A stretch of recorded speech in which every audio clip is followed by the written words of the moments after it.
तर स्वराज्य पक्षाकडून मुंबईतील आंदोलनासाठी बोटी बुक करण्यात आल्यात, पण बोट व्यावसायिकांना अज्ञातांकडून धमकीचे फोन येत असल्याची माहिती आहे। स्वराज्य पक्षाच्या आंदोलनाला बोटी न देण्याचा सल्ला दिला जातोय। पोलीस प्रशासनाच्या मदतीने व्यवसाय बंद पाडण्याची धमकी दिली जाते।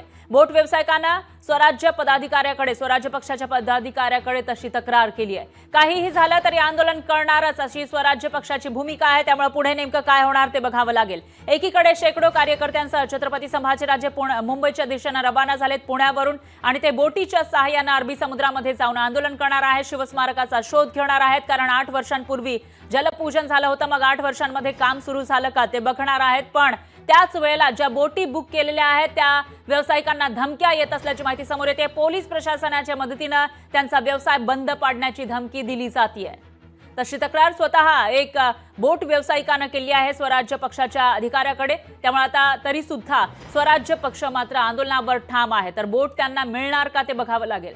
दरम्यान बोट व्यावसायिकांना स्वराज्य पदाधिकाऱ्यांकडे त्याबाबत तक्रार केली होती, ती ऑडिओ क्लिप नेमकी काय आहे बघूयात। हा साहेब बोला की। हाँ सर, तुम्ही ते हे करा, तुम्ही माणसाला बोला, मी पैसे रिटर्न घेऊन जायला सांगा ऑफिसमध्ये असते।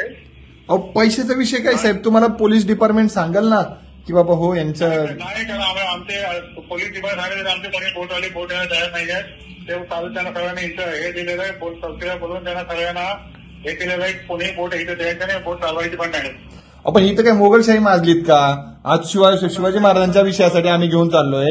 आज नरेंद्र मोदी स्वतः गेले होतेच ना बोटीतनं, बाकीची लोक बोटीतनं गेली होतीच ना।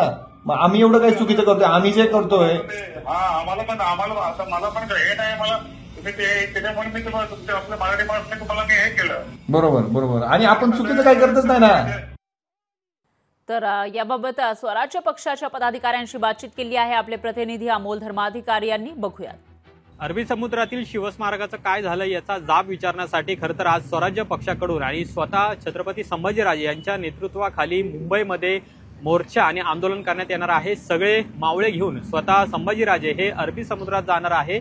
तयारी आपण पाहतोय पूर्णपणे झालेली आहे। पुण्याहून आता शेकडो वाहनं घेऊन स्वतः संभाजीराजे हे आता मुंबईकडे निघणार आहेत। आपल्यासोबत काही पदाधिकारी सुद्धा आहेत। काय तयारी झालेली आहे आणि अशी एक माहिती की तुम्हाला मुंबईमध्ये येण्यास विरोधही केला जातो। खरं तर मुंबईमध्ये विरोध करायला हे मुंबई महाराष्ट्र आमच्या बापाचा आहे आणि आमचा बाप छत्रपती शिवराय आहे।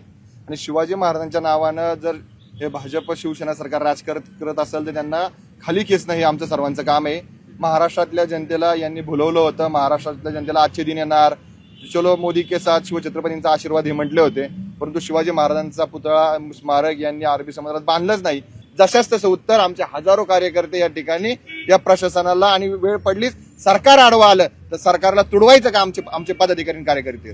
2016 मध्ये छत्रपती शिवरायांचं त्या अरबी समुद्रामध्ये स्मारकाचं भूमिपूजन केलं, ते शोधण्यासाठी आम्ही जातोय। हे सरकार सत्तेमध्ये असल्यामुळे दबाव टाकण्याचा प्रयत्न करत आहे, परंतु या दबावाला स्वराज्याचे मावळे, छत्रपतींचे कार्यकर्ते आणि शिवाजी महाराज विचारांना चालणारे सर्व शिवप्रेमी या सरकारला आणि याच्या धमक्याला भी घालणार नाही। जनतेला हे कळून चुकलेलं आहे की हे छत्रपती शिवाजी महाराजांच्या नावावर फक्त मत घेतात, यांना महाराजांचा कसलाही आदर्श नाहीये। जर आदर्श असता तर एवढं निकृष्ट दर्जाचं काम त्या पुतळ्याचं झालंच नसतं। आणि त्यांनी पहिला पुतळा आपला जे सरकारला 3000 कोटी 2000 कोटी काहीच नाही सरकारसमोर, त्यांनी पहिला जो आपला शिवाजी महाराजांचा स्टॅच्यू उभा करायचा होता मुंबईमध्ये तो उभा केला असता, पण आज त्यांनी केलेला नाही। तेच पाहण्यासाठी आम्ही सर्व चाललेलो आहोत।